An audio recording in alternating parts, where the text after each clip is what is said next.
Hi, friends. Thanks for joining us. Do us a huge favor, smash the subscribe button. It was nice to have the week off, chill, sit with that loss a bit. Ooh, At the same time, see the Jets painful. start off hot. Yeah.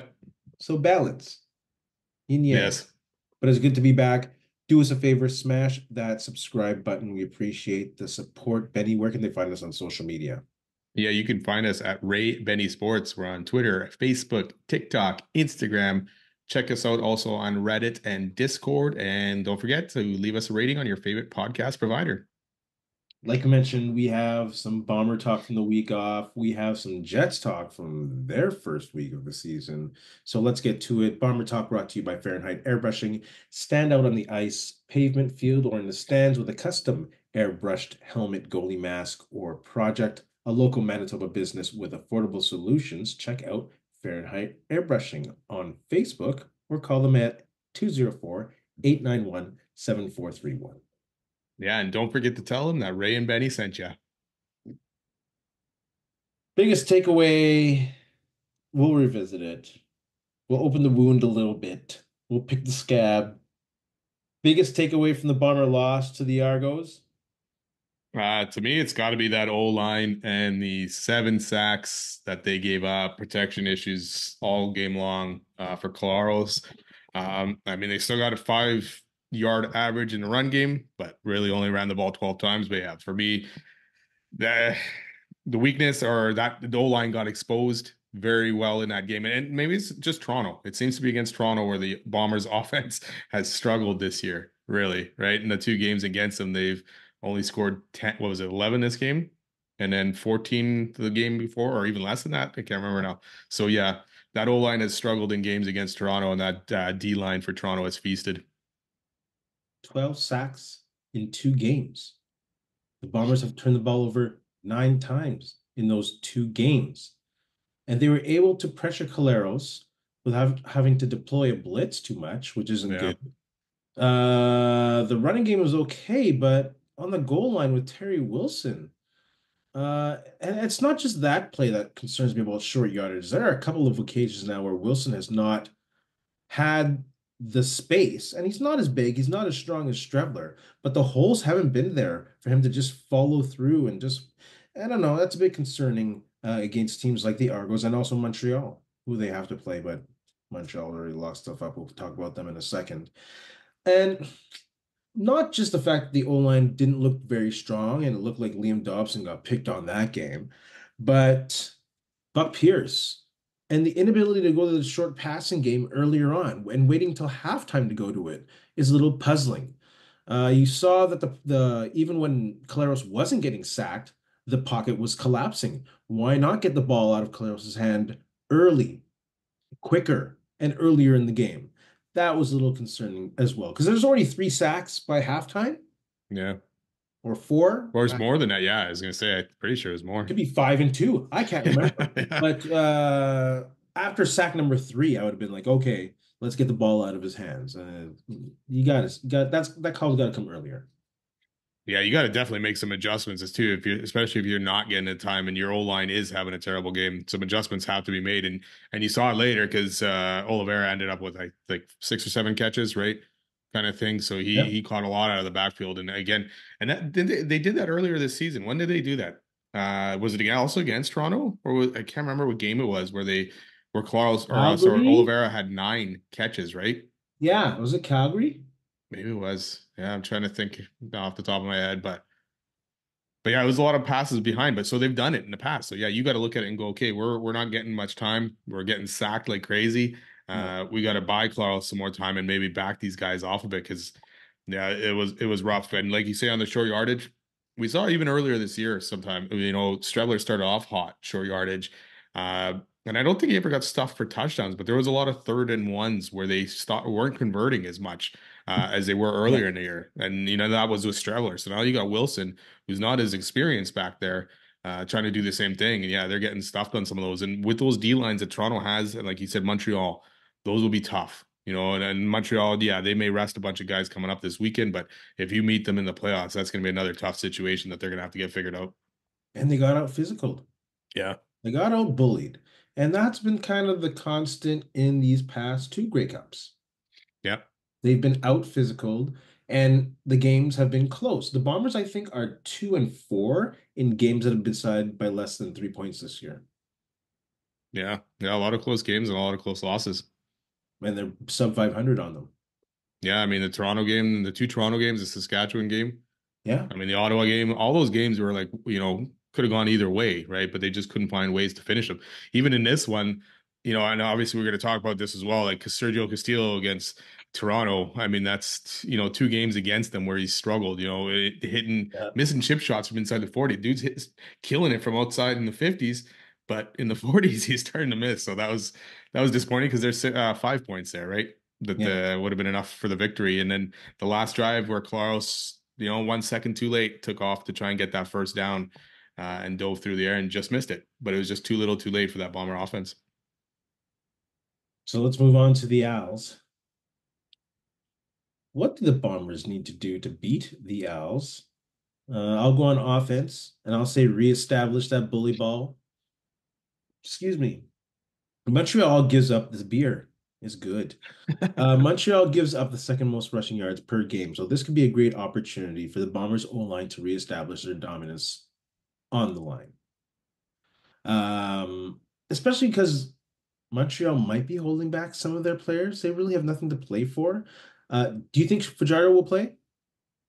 I think he might be like last week where he plays a little bit, but He I has. I I thought maybe he wasn't going to play last week at all, and then maybe play a little bit this game, right? Because Yeah. they got the bye already, so they're not playing again for another 2 weeks. So I think I could see him getting at least a drive in this game. Yeah, they should start him and give him some time because not for the benefit of the Bombers, but for the benefit of the Owls. He hasn't looked very good. They No, put him in when he didn't have practice for a week or two. yeah, Oh, I think they definitely got to play him. But any which way, I'm talking about the Bomber offense right now. Yeah, use the run. Use the run. The other second against the pass this year. So I don't see the Bombers really airing it out. So maybe again a situation of using that short passing game and get the ball at Caleros' hands early. yeah. I mean, obviously, big game, first place on the line. You can win here. They've locked up the West, so it's big, it's hard to know who Montreal's going to be playing, anyways, right? Besides Fajardo, what starters on D are going to be sitting out? We just saw them play BC and kind of get spanked against BC and Vernon Adams there. So yeah, so it'll be interesting to see who they bring. It's at a home game too, right? So they might play a little bit, guys, a little bit more, but Bombers got to take advantage, whoever they're playing in front of. I mean, this is big. Claros, protect them.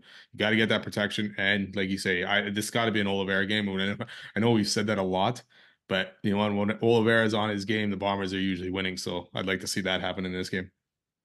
Yeah, of course you're gonna have to face the Vaughn to Noel Thorpe defense, no Yeah. matter who is playing. Yeah. So maybe he's Oh yeah. going to try and put some new wrinkles in there that you haven't seen all year. So you always have to be aware of Noel Thorpe. So maybe, you don't see this with the Bombers too often, and you don't see it with Zach Caleros as the more experience he gets. He's not as mobile as he is, but maybe have a moving pocket where he is throwing on the run, where you can kind of unbalance and go heavy on one side and get the protection that you need for Zach Caleros. And that blitz can't come straight at you because you don't know where that pocket is. Maybe that's a way of getting through Noel Thorpe's defense because they got to find a way because they figure something out on a lot of people, but on the Bombers lately. Yeah, there hasn't been as many rollouts to the right this year that I've noticed as the couple years past, especially with Yeah. Dalton Schoen, right? Yeah. That one pass where they always had shown this way, the guy that way, and Absolutely. you haven't seen it as much. And yeah, you would think that play would be bread and butter when Zach Lawrence is under pressure like that in a game, but I guess teams are learning it too, and Buck's got to kind of adjust to that and find a new play that was make it your bread and butter here kind of thing, right? Because they need that outlet, especially when that O line is struggling. Get him on the move. Get him on You the think move. any changes to the O line? You think this week? Neufeld had a rough game as well. We've seen what Randolph can do in there. Probably too Randolph's late a to good make those kind athlete. of changes. Randolph is a good athlete. I was Yeah, kind of fearing that, and maybe it's because of the time of the year. I'm not too sure what the rules are in regard to practice roster, but I'm surprised that his talent wasn't scooped up off the practice roster because I really like his versatility, and he played very well in different positions when he had to cover Pat Neufeld and when he had to cover Stanley Bryant. Stanley Bryant. Yeah, yeah, yeah. Exactly. Shoot, who knows? How about defense? Or you got more offense? What the Bombers have to do?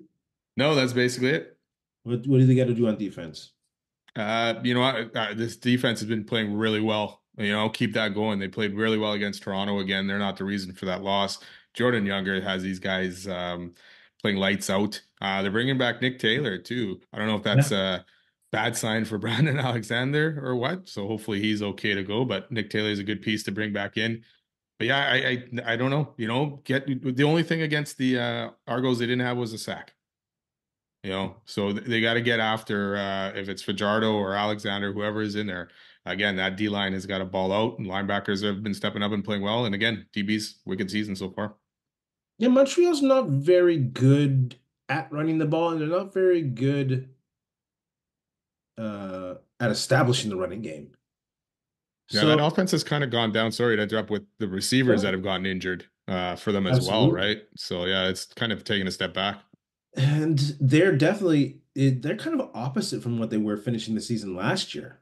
Like they Yeah, went on a what, 6-game winning streak or something like that to finish the I feel like it season? was more than that, wasn't it? Like eight, Possibly. or maybe it was by the end of it was eight. I don't know, I can't remember. Like by winning the Grey Cup. Well, with the Grey Cup and that, yeah, with Yeah, the I think games, so. that makes Yeah, sense. Or something like that, 5, 6.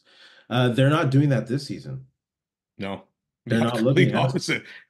They're doing like the Bombers, right? You're going into the playoffs kind of cold, and then you know the Bombers have done that only because the end because you booked it. They even Montreal right now, right? Nothing to yeah, play for the last few weeks. they Bombers have clinched. been there, done that, you know, and look what happened to them in the playoffs last year playing Montreal. So it'll be Absolutely. interesting to see how Montreal handles it, or if they get stomped by the Argos in the East Final, or you know, kind of thing. Well, the Yeah, stakes of the two teams are absolutely different. Bombers playing for home field for the finals. The yeah, Owls already have that. yeah, You know, we can yeah. It'll be only good. we can point to 2001 and look what happened at the end of the season. We can say that Hey, now. It's all good. you've always given me shit for bringing up that year, but now you bring it up. That was pre two Grey Cups, so come on now. That's a wound that should have been open until the cup was brought home. That wound still will never close. It's still open. Uh, 2001. exactly. No, don't put stitches on that. Just let it fester. Um, did I do did I do defense? No, I think I cut you off and then we went off on a different Of tangent. course you did. I think if they play Davis Alexander, I think that actually gives them a better opportunity of winning the game all out if they're actually trying to win the game. But Yeah. I think they do have to give Claro some reps, and Alexander might get in there later on or earlier on. I think they should actually give Fajardo a half, get him going for the playoffs because you're starting the playoffs, isn't he? Yeah. And you're gonna get the bye week again on the semifinals, so you might get him a little bit of time and some confidence. Because if he has no confidence going to that final and he's gonna be cold again, who knows? I always like for him with his claim to the MOP this year was his record as a starter. It's like that's really all he has because he started off hot and then tapered off, got injured, and hasn't really had a good second half of this season. So yeah, I agree with you. They need to kind of get him flowing. You know, unless he goes out there for a couple drives and chucks a couple touchdowns and then, you know, kind of thing, then yeah, he's good, right? But yeah, you might have to give him some time to get his juices back in there. Who in the East is a better MOP candidate than Bobby Levi Mitchell? Well, nobody, but it's just Most outstanding player. I get it. His team didn't make I yeah, get it. exactly. But Most out. That's the title of the reward. Outstanding. 5,000 yards and hasn't been done what in 7 years? and for a Just guy who saying. was written off, Just saying. what a waste of a season, though. You know, because you never know what you're going to get from him next year. But what a waste of a season to not even make the playoffs with those kind of numbers. You Uh, know, that's wild. That is wild. well, Yeah. well, That's they the funny started thing is so who else horribly. is going to represent the East for that MOP? You can't. Who? They Like at should least send him. They gotta send him. Come on now. because you know on the West it's going to be tougher because you got Brady Oliveira, you got Roland Milligan. It's going to be up in the air, right? Plus Yeah. Trevor Harris having a good season. Yeah, you never know what goes on in the West, but yeah, the East is like yeah, you got to pick a guy whose team didn't make the playoffs. And someone from the East might win the cup. Give me a break. Let's move on to special teams. Uh, like you mentioned, with Castillo. He's got to hit those field goals. I Yeah. get it. Things between 40 and 49 aren't a chip shot, but uh, Considering he's hit 50s, over 50s, no problem. Not no problem, but pretty good this exactly, year, right? So exactly. yeah, we need him on form, and he needs to go into playoffs, so, on a little bit of a hot streak as well.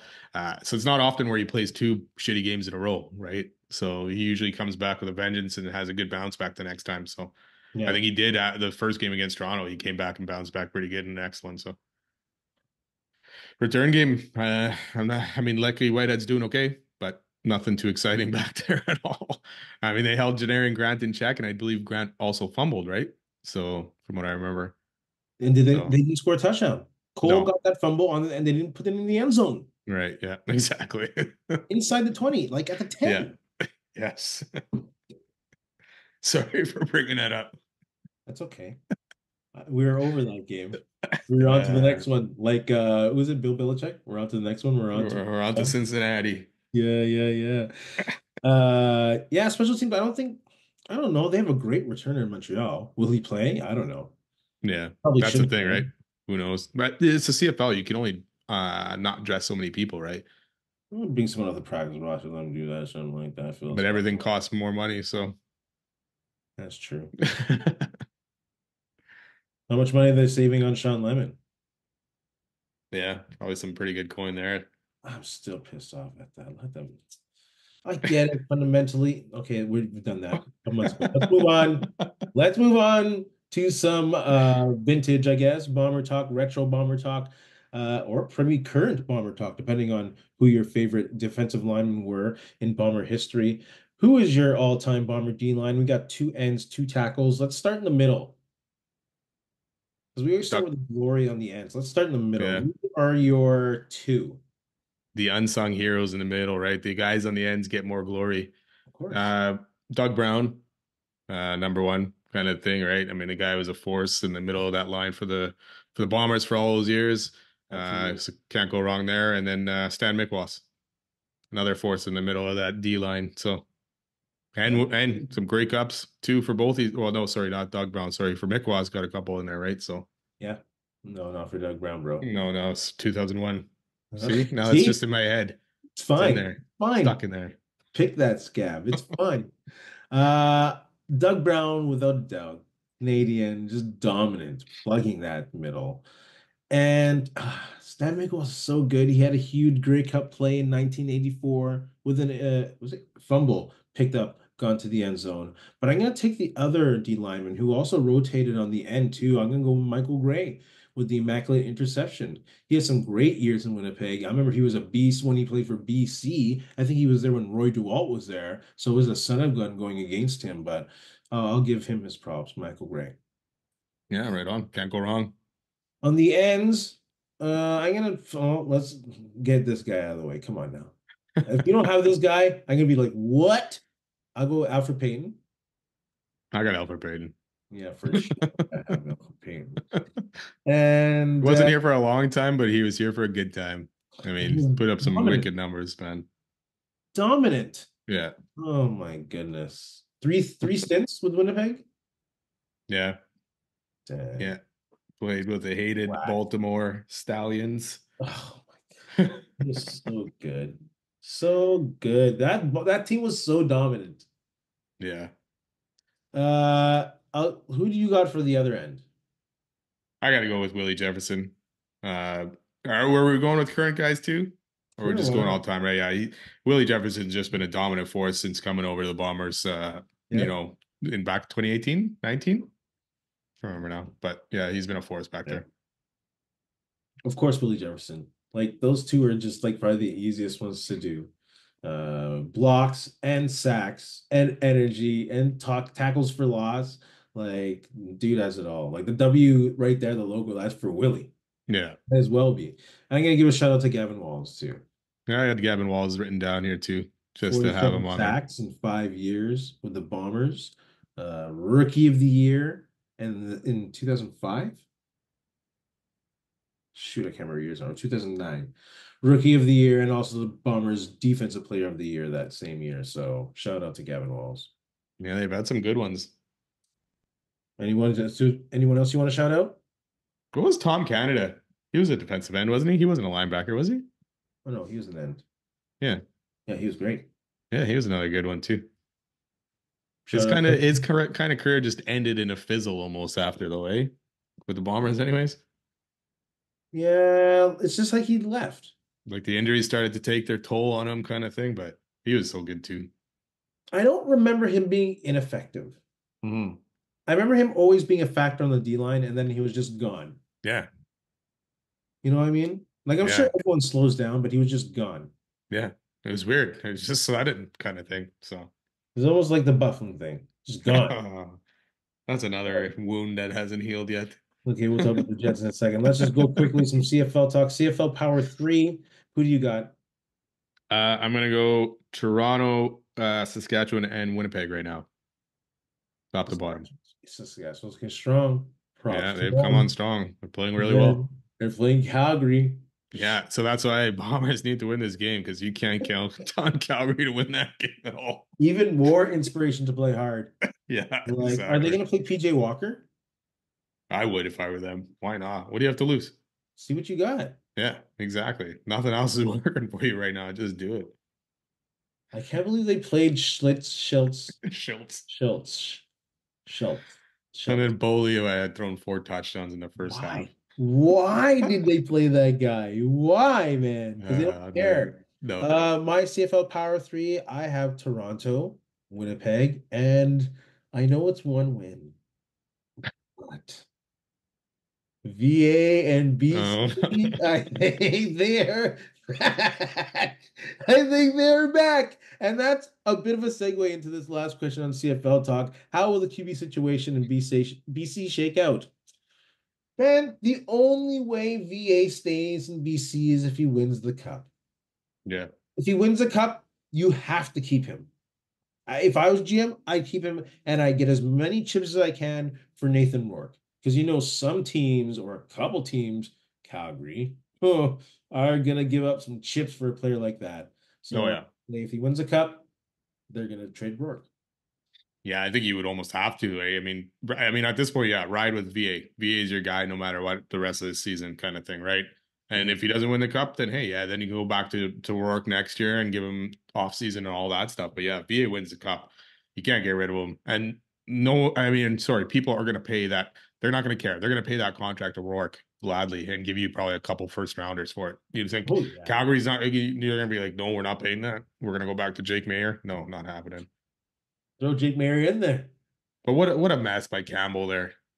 Like even starting this all, you should have had VA, especially that Rourke wasn't playing well. There was no reason to keep him in there once VA was healthy. That's the thing. So, No, VA's coming back to save their ass. We'll see what happens. But yeah, man. That would be the story. That's the story right now, man. Like if someone's writing a script for the season, people always talk about scripts. That's the story. VA comes back from being injured and being displaced from the first QB1 from QB1 to win the cup at home. yeah, but the only thing is you got to go through Saskatchewan and into Winnipeg. Either order, you're still going to both those places in cold Hey, November. So good luck. that's a Zach Caleros-ish 2019 story. Exactly, but this is different. Yeah, I don't know. For me, it's different for BC, that home dome kind of team to come into two places. We'll see, obviously, Yeah, and anything can happen, but it'll be I'm not interesting. cheering for them. Don't get me No, wrong, good but I God, think no. that's the story right now. Bomber fans, put your comments below. Give us a thumbs up, press that like button, and if you haven't subscribed, subscribe. Let's Yes. move on to some Winnipeg Jets talk. Thoughts? What's working? Concerns? When the Jets are 5-0? I don't know. What are your thoughts on these Winnipeg Jets who are 5-0? Yeah, great start to the season. 5-0, man. You're scoring teams 24-8. Things are going well. The power play is clicking. So far, so good this year, 43.8%. Obviously, that's probably not going to keep at that amount for the whole season, but it's good to see because this is a big piece last year that we kept complaining about, right? Special teams altogether and the power play that just wasn't helping out at all. And the Jets struggled to win games. So great start there. I love that new power play. It's always moving. Guys are moving, rotating. They're not stagnant like they were last year, where you could see the passes go across over here, back here, over here. right? Guys are just moving, and I love to watch it. I was at the San Jose game, so got to watch that in person, and that power play went off on that game, right? Yeah, With Ehlers, Perfetti, Scheifele, like Wheeler all is those opening guys. it up. So it was good to see, and it was good to see that live movement of it all kind of thing. So yeah, I'm liking what I'm seeing there, and obviously Connor Albeck has played well, so no concerns on that part. Connor Hellebuyck is playing crazy. 4-0, 125 goals against, 9.52 save percentage. And again, that'll be a constant thread in this conversation. Like, we get it. They will come back down to earth. Yeah, Everything's going to even out some way. But even Comrie putting in the 39 out of 42, that's strong. So what's their goalie coach? Wade Flaherty. Shout out to that guy, always getting guys ready for that. And also you have a lot of scoring coming from other folks, like yeah. Appleton, your boy. Appleton, Keon is playing strong. Let Nemestica, me just point out Appleton started hot last season too, and yeah, then yeah, tapered yeah. off. And it'll all balance out. But 12 players have a goal so far Yeah. this season. So it's good to see a lot of lines playing well and not necessarily the first line. First line 5-on-5 scoring has not really been there yet. So again, that main concern will be the drop off. Um, Yeah, they got to find that balance now, offensively. right? Power play goals in the 5-on-5 and find that balance for these guys. Because even a lot of Ehlers points, they came on the power play as well. Perfetti, that one game, 2 goals, 2 assists, but otherwise every other game, nothing really else on the score sheet. So, but good to see Ehlers stepping up as well, playing good in the last 2 games, way better than the start of the season. Yeah. Some big plays against Pittsburgh by him that kind of Yes. helped flip that game around, right? The pass to Connor to make it 2-1, then the pinch to set up Nemestikov, right, with the late second period goal to take the 3-2 lead going into the third. And like you said, Comrie, yes, he allowed 3 goals. Obviously, 42 shots is a lot, but he made some big saves in that game to keep it from getting out of hand when it was 2-0. Yeah. But yeah, so good so far. Yeah, and it's not like all of these games have been like the Edmonton game. They have faced a little bit of adversity late. Like this what's his name? Kelly Moore. He was a late tying goal against Chicago. The end of the first goal off the face-off against the Wild, rallying down two against the Pens, two overtime wins against division rivals. So they have been able to show that they have character this season. It hasn't Yeah. been all little rinky-dink lucky. It's been some gritty wins as well. So that's also great. And like you say, the power play looks good. The penalty kill, not quite there, but they're close to 80%. And that's kind of where you want to be, top 10 in the league. They have that, what's the coach's name again? Dean Shanworth. Chenoweth Yeah. putting in that power play. He had Carolina in the top 10 3 years in a row. So, but they're also keeping guys out of the penalty box. Yeah, the Number one PK. in regards to being, whatchamacallit, on the PK. So if they can keep that number up, then the PK doesn't have to be as consistent if they can keep guys out of the penalty box, period. None of those lazy stick penalties or anything like that. Yeah, exactly. Yeah, and PK it started off strong. Obviously, gave up has given up one each in the last 2 games. So, which kind of has dropped him because yeah, it's only 8, I believe. Where I had it down somewhere, but yes, Yes, you're correct. eight penalties total, right? So Yeah. that's a great start. And then, like you say, games have been close, games have been tough, but the San Jose game, a team that they struggled with last year, they went out and thrashed them. Like they dominated Oh, them. yeah. They were toying with them. Like that was Hellebuck's worst game of the season, watching that. But the Jets altogether were just toying with San Jose for stretches of that game. So, last year when I think they lost once to San Jose and then beat them 2-1, the other games or something. Yeah. So it was good to see them go out and thrash a lowly team like San Jose, and not playing down to their competition. So hopefully that's a sign of things to come this season against the bad teams kind of thing. That has been a constant thing with the Jets, even pre-bonus, pre-Maurice going to Noel. Not It's that they were Noel's fault. expected much with Noel, you know what I'm saying? But once they started cracking things and getting things going with the was the did he ever coach in the Central, or is Noel always in the Southeastern? No, I think he made it to the Central and then got canned. It's only been a couple of years that they stayed with that format, eh? Yeah, but I mean, the Central was terrible. They should have been able to win those divisions at the time, Well, they did but they have just Chicago. No, I'm sorry, not the Central, the Southeast, Atlantic or whatever the heck it was. Southeast, Southeast, yeah, whatever the heck it was Washington. call at the time. Norris Division, like these names. Norris. Oh, but we're kind of back in the Smythe. Not really. Smythe, yeah. Which way? Let's move ahead to the week coming up for the Jets. The week ahead, Blues, Kraken, Flames, Leaf. How do you see that going on? What will the record be? Who needs to step up? How do you see these games going?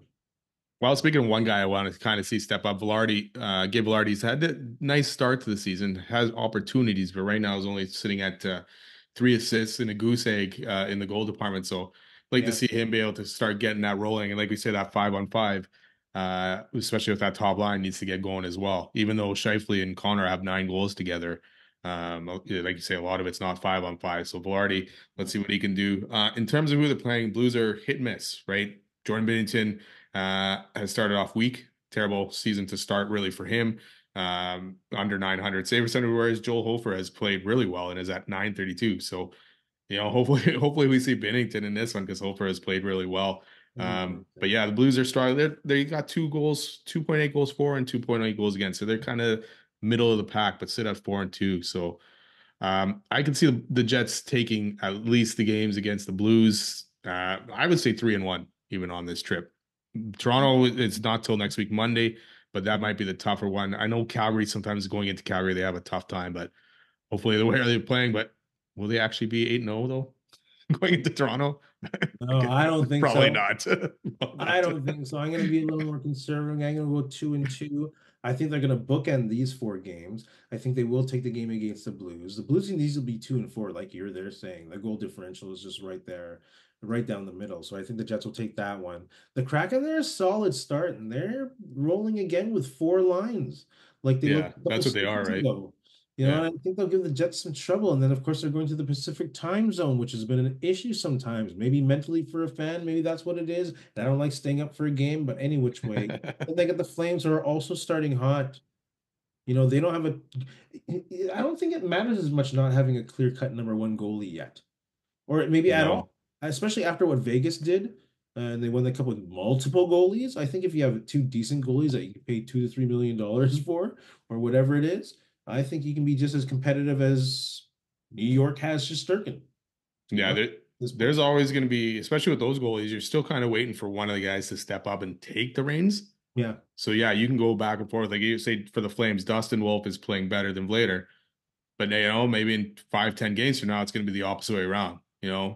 So that's the kind of tandem even with St. Louis, Hofer, and Biddington. It could be the same kind of thing, right? Seattle right now has got Joey Decord as their main guy, as Grubauer is the backup and hasn't played as well either, kind of thing. So it may depend quite a bit on who the Jets get as the goalie, who they're facing, right? Absolutely. Because there's Absolutely. these teams right now have a good goalie and a bad goalie. And besides the Leafs coming in on next Monday, they got Stellares right now with Wool out, and Stellares has been playing well. So Playing well. yeah, so that'll be interesting. But yeah, it'll be interesting to see who they get to face in that. I think that the Jets will take that one against the Leafs. It's After the at two home. losses and the Leafs. Kraken against Calgary, I think they'll take the Leafs at home. I think that'll be a wake up. They'll be at home, a little more comfortable. I'd like to see Logan, not that Logan Stanley has played bad. He had his shot. Uh, he'll get a shot again in one of these games for sure. I think he has to step up, and I think he has a great opportunity with a solid guy like Colin Miller. And I think that first line has to step up, like we say, with that 5-on-5 play. They were outscored last year, and that imbalance was evident against Colorado in the first round of the playoffs. So they got to get going 5-on-5 soon. I was kind of surprised. I get it because Stanley hasn't played at all in a long time in that, but to throw him in there when I thought Hayden Fleury had been playing pretty well, him and Miller had been pretty good together. So it was interesting to see, I guess, to get him a game in there, but he ended up playing 2, right? So, Yeah. What was it, but two? I believe it was 2, right? Wasn't it? Oh, dang. The I San thought Jose the one last and game, then the I thought Pittsburgh the one. game was his first one, but my bad. Yeah, I'm pretty sure he was against San Jose as well. I could be wrong. It's not often that I am. Let's go to So the start Jets, sorry, five. but so the Oh, Jets will not be 8-0, you said, going into Monday? no. No, they're gonna drop two. They're gonna Who thinks the Jets will be going 8-0? Drop it in the comments. So people saying 82-0 for fun. I know, I get it, but Well, still. yeah, that's getting a little crazy. Oh, I think like 20-0 is crazy. Let's go for 8. Any which way. Star prime performer, tip of the glass, tip of the can, tip of the stein. You go first. Might have You the know what? Hey, same guy. yeah, I mean, there's a few options. The guys have some good weeks. I gotta give it to Connor Hellebuck though. Like you said, Hey, 1.25 goals against, 952 save percentage. Got the shutout in there as well. Um, so yeah, I gotta give it to him. I'm gonna go with Nick Ehlers. Yeah. 4 points against the Sharks, solid games against the Pens to help wake up that second line. He's setting up some goals beautifully. His work behind the net is crazy. Scott Arniel called him a game breaker. We talked about him in the offseason, or maybe it was at the end of last season, about him maybe him being effective with a little less ice time, where he can just give or go when he has the opportunity. And right now, at the pace he's at, he has a little less ice time than last year. So maybe he has a little more juice to make those opportunities happen. He draws penalties as well. So, and he's great at keeping possession in the opposition zone. He's just having a crazy start of the year. So I'm going to go with Nick Ehlers. Yeah, you can't go wrong there. The two passes he made yesterday, the Connor one and then the one to Nemestikov were fantastic, right? And Yeah. they're both great plays by him too to get into the zone, make that pass to Connor, to keep the puck in the zone, beat that Pens player, and then deke around the guy, diving across the ice. Yeah, he's been performing well, and I think the Jets may regret not probably looking at make a deal with this guy and signing him, but yeah, we'll see with the ice time. I get it. Right now, it's working. Stick with it. But Yeah.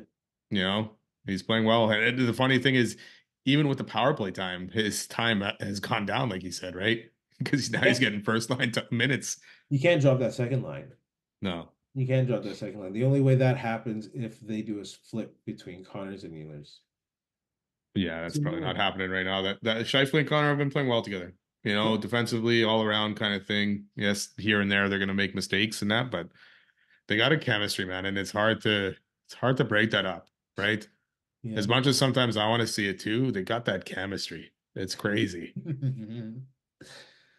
Let's go old school and current school and new school, whatever. Favorite Jets goalies. We get to pick three. I'll go first with one. I'll go with Bob Essenza. I Yep. really liked his style. He was solid in net, nothing flashy. You just knew he was there from post to post. He wasn't huge. He wasn't a huge body in the net either. No. He's just a solid goalie, a workman's type goalie. I agree. Yeah, I agree with that one for sure. I mean, he put in some good years for the Jets. Unfortunately, once playoffs came around, he kind of got screwed a couple times in terms of that. But just yeah, he played well. I mean, he gave this team a chance, and obviously, I mean, his name became even more famous with the call from Kurt Kielbach, right? So Yeah. is the first goalie as a first Jet goalie because obviously he had tons that I kind of looked up to and admired kind of thing because he was actually very good compared to some of the other Jets goalies that they had. Who else you got there? Oh, we'll keep going beyond that year. Then we'll go Nikolai Habibulin. Oh, Obviously not a lot of yeah. years here in Winnipeg because then they ended up moving, but the 2 years here and especially the last one, he was the reason why they made the playoffs and made a run and stole some games against Detroit. So he was always fun to watch. Was he called the Bulin Wall in Winnipeg? The Bulin, well, yeah, pretty sure. I mean, yeah, he's the only reason he survived that game against Detroit in the playoffs. So Ah, Abby Bulin. I'm gonna go with Connor Hellebuck. Probably the best Jets goaltender of all time. We've never had an all-world multi-Vezina winning goalie ever in Winnipeg Jets history, so he has to be number one. yep. I didn't want to name him number one, but I think he's number one. Yeah, I agree. He's my last goalie on here. And like Gretzky always said, the biggest reason and a lot of things was the Jets couldn't beat the Oilers and make those playoff runs was because of goaltending, right? The goaltending just did not stand up for the Jets in the playoffs. And unfortunately, Connor Hellebuck right now, he's had some good runs earlier, but the last couple playoffs haven't been good. But yeah, he's definitely my all-time favorite kind of thing, and especially being 2.0 and the way the guy's played and the way the guy carries himself kind of thing. It's funny because we were at that San Jose game which was a Hellebuck night, and everyone's chanting and cheering and celebrating the guy. There's a video on the screen, and you could just tell the guy Hellebuck was probably okay. This is enough. Let's get back to the game. I need to Yeah. focus. Y'all get a picture with the Jennings and the Vezina? Yes, we did. Yeah, Of course. yeah, that was pretty Inspiration. cool. Yeah. Shout out Eldon Pokey Reddick. Jets fans, put your favorite goalies in the comment section below. Also, Stefan Beauregard. I really liked him. Yeah. I mean, if you're gonna shout out Pokey, you got to do the Bandit too, right? Yes. Rick Taparachi had that magical run until it all fell apart. Andre Pavlik, of course, everyone's Tabby. favorite. And of course, Chevy. Yes. Yeah. And we traded for Assenza, right? Assenza was supposed to go to Detroit and win a cup. Unfortunately, that didn't work out for him. He probably would have too. That Yeah. team is ridiculous. Yeah, I That can't team believe is they did not win. ridiculous. I can't believe they didn't win. I was happy because I wanted Assenza to win a cup, and then I couldn't believe they didn't make it anywhere. What the didn't the Jets have Chris Draper? Yes. And what they But traded him to Detroit, for a dollar, apparently, the story is. and he was one of the key cogs of that championship. Oh yeah, this is key cog. Championship. That's the funny thing is you got this grinder guy and you got all these superstars on that freaking team, but Draper was that glue. He was a good guy. Like he was a big factor in that team. It's crazy. Wow. Mike Smith, right? Jets fans, put your own go on and on. Brian Hayward too. Old school. Yeah, he was old school. Joe Daly, Sports Shop. Yeah, I Crazy didn't get to Buffalo see him. stuff. Well, I didn't see him play really. So right, because that was before our time. Like there's a I mean, Bufflin like memorabilia signing, but not an actual meet Bufflin signing going on at Joe Daly's. no, yeah, private signing. You can send stuff in and get it signed. Private. Yeah. Yeah, I don't, yeah, they'll be the only ones who are with Bufflin at the time signing it, right? You don't get to see Yeah, him. that'd I be want cool. to see the guy. You ever think they're gonna do it? You ever think he would come and do a Brian Little night like Brian Little just did yesterday? Just come skate on the ice and all that stuff. Do you think they'll ever No, get Bufflin? he's not gonna put gear on and skate on the ice. Like, no, he You will not do that. will he ever come back for a night to celebrate Dustin Bufflin?